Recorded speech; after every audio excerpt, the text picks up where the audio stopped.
A gunman came into the cell, put 6 bullets very slowly into the magazine of his gun, pointed it at me, and started to squeeze the trigger.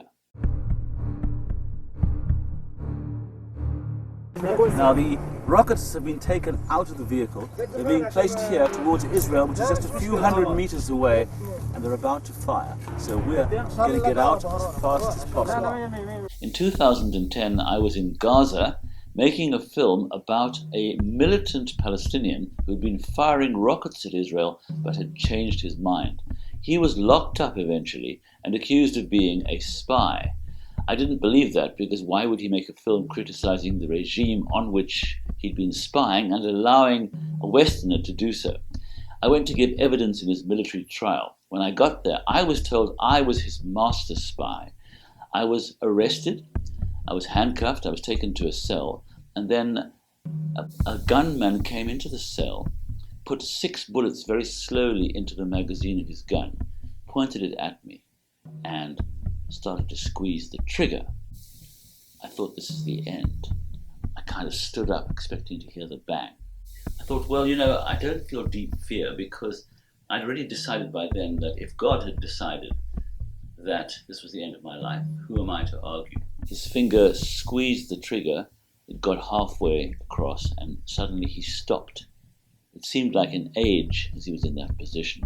And then he turned his gun upwards and laughed. That was the introduction to what turned out to be 26 days of detention, when I was accused of being a spy, told I was going to be executed. And twice I thought I was going to die, beyond the first incident I just mentioned. I did believe I was going to die at some point during my imprisonment, or quite soon, and I decided to make those last few days or hours that I had left at least in some way meaningful. So I tried to be decent even to the prison guards. Later I was thrown into a much worse cell, very dark, very dingy, lots of mosquitoes in a so-called hole in the ground, a toilet. But while I was in that cell, they threw a prisoner into it. I was supposed to, as I say, be in isolation, so I was surprised he arrived. He had swollen hands and feet, and he looked in awful condition. And as he lay down on my thin mattress, which I allocated to him, he pulled out of a plastic bag 3 dates out of 6 that were in the bag, and gave me those 3 dates. That meant he gave me half of everything he owned in the world. I thought to myself at that point, you'll find goodness in every dark corner of this world.